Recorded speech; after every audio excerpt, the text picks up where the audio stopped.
Hey everyone, Isaac Petcash here with you. Erie News Now is live from the alert desk starting now. Tune in.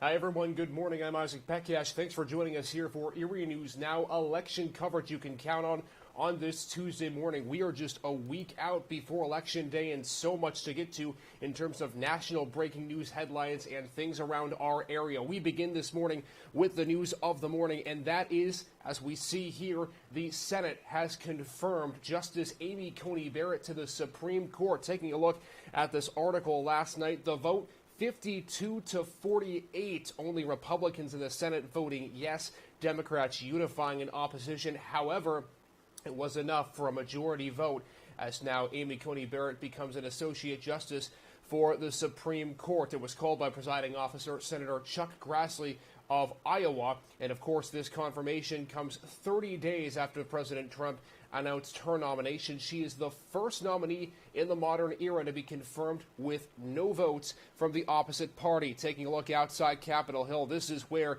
Justice Barrett was confirmed yesterday. So it now gives a conservative majority of 6-3 on the Supreme Court, which of course is a good sticking point for conservatives here as we get set for what will be a critical election here coming up next week. But we do want to move on here. Some other news coming out of the Supreme Court here on this Tuesday morning, and that is the following: that last night, Supreme Court, even though they were getting a new justice, they weren't done with their due diligence. The Supreme Court voting last night against reinstating an order in Wisconsin that said absentee ballots could be counted if received within 6 days of the election. Now, that vote was 5-3, and what this does, as you can see here from the article, in essence disallows absentee ballots to be counted further than Election Day. It was going to be about a week period. Now that's going to be stopped. So again,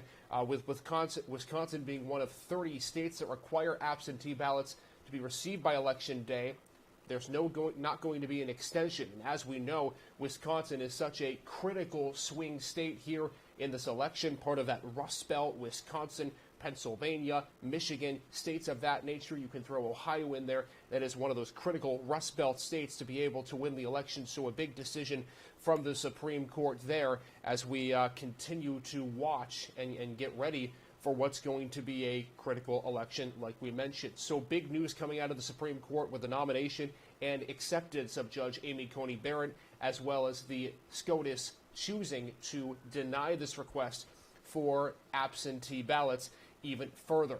Moving on to the presidential race this morning, something that we've been talking about is certain funding for presidential campaigns. We've talked about how several members of both this area and other areas have donated to both campaigns. Here's some news coming out last night that we learned of in terms of the Donald Trump campaign garnering some funds. We did learn that White House senior advisor Ivanka Trump fundraised with major donors in Beverly Hills yesterday. That was for President Trump's what is being called a cash-strapped campaign, something that's fairly unusual the week before election. The article goes on to read here, the event limited to 15 people willing to make a minimum contribution of $100,000. So for the president who's looking to continue his reign inside the White House for 4 more years, as president, is still continuing to try to up those donations as we get closer to Election Day on November 3rd.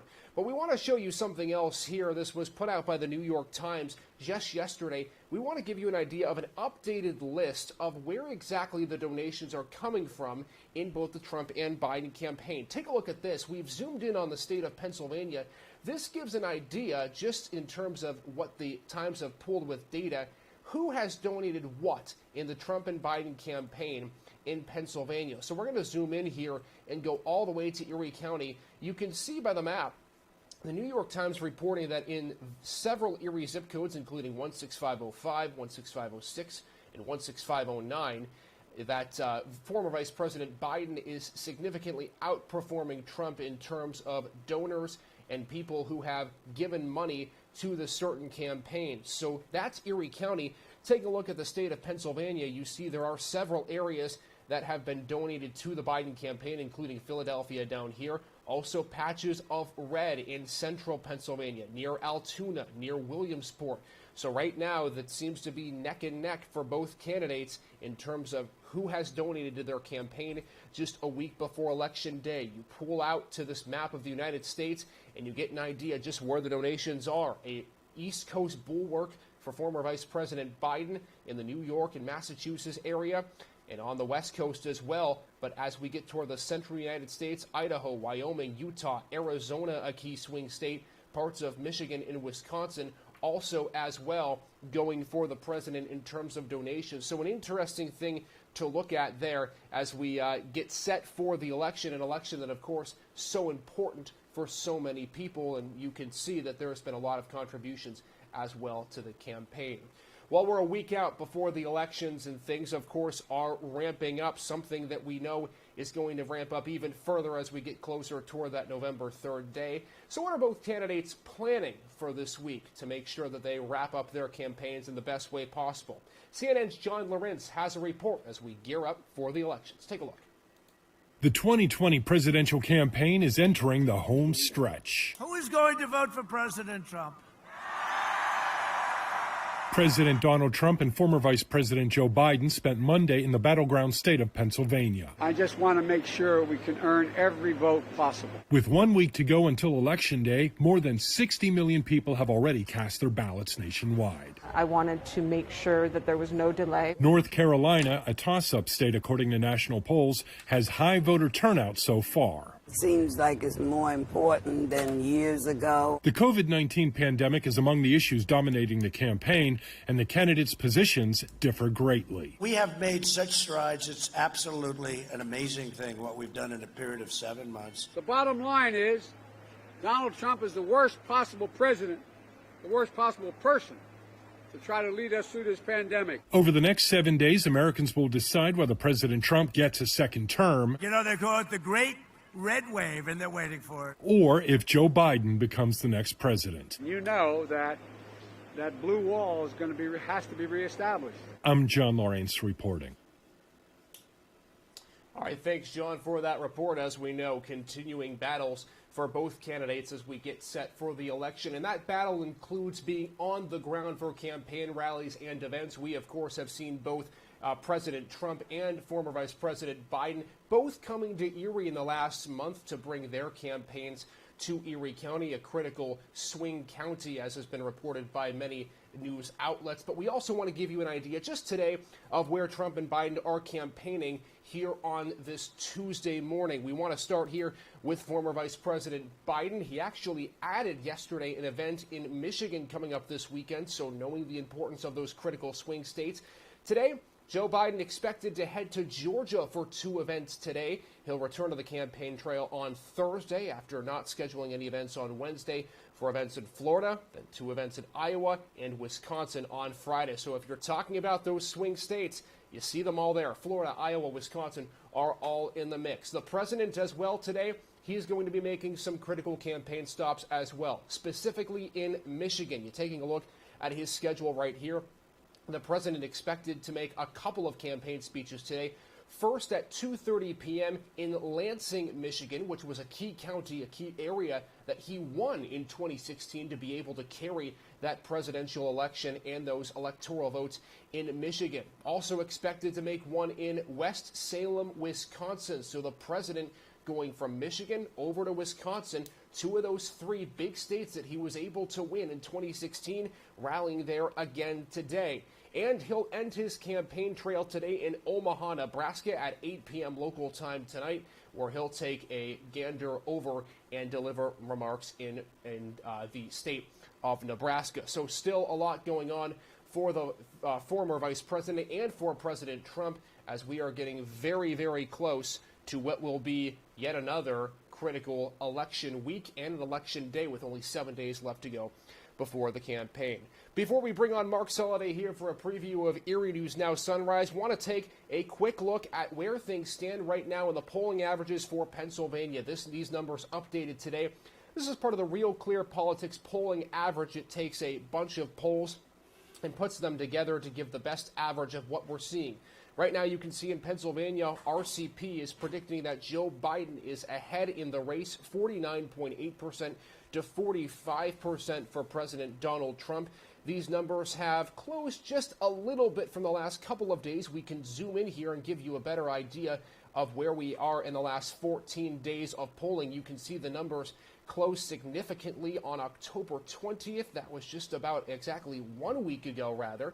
That was the day Donald Trump came to Erie and had a rally, so his numbers closest on October 20th.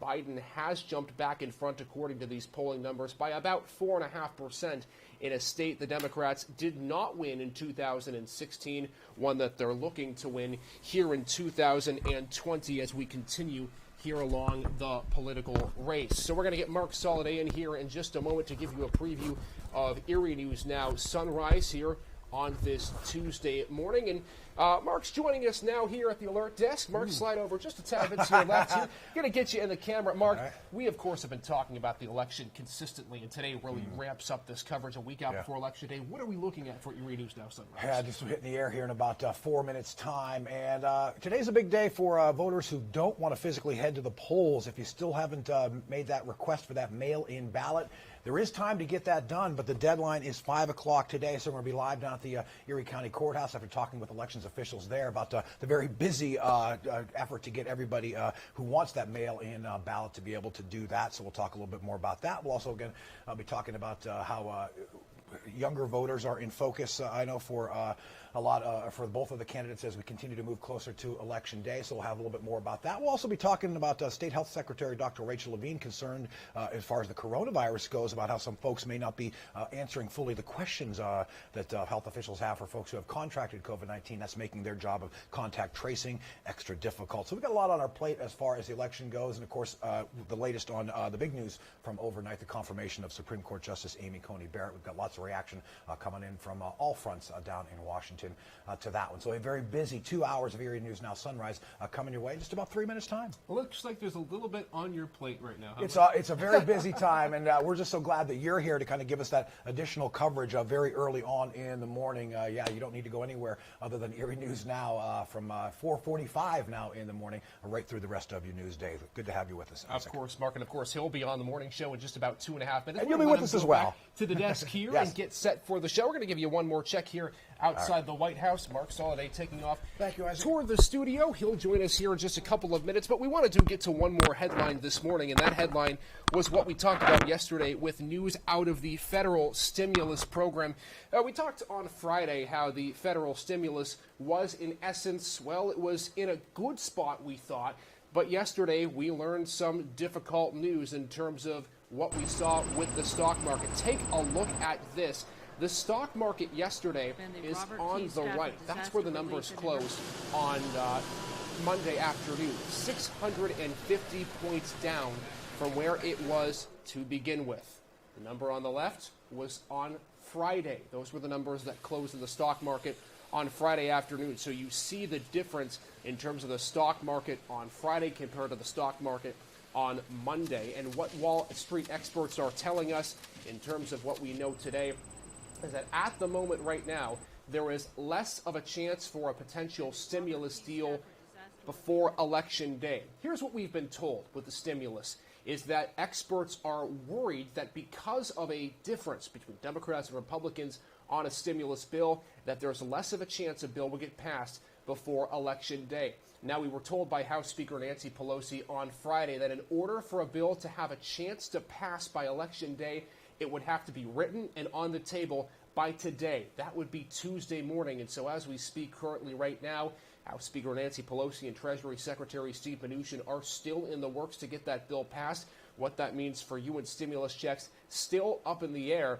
But as it stands right now, optimism is wearing thin for that federal stimulus package. Something that could potentially turn the tide of the election, we're not sure. But as we stand right now, lawmakers have not made any significant progress toward a stimulus bill. But as we look at the Wall Street futures for this morning, the Dow futures are looking up after dropping over 2.5% yesterday. The Dow futures right now at 42 points ahead of where the market opened. So some good news coming out of Wall Street right there in terms of what we're seeing across the timeline here. So again, possibly some good news to look forward to as we move on. That's going to do it for me here at the Alert Desk, but Erie News Now Sunrise is right around the corner. It starts right now.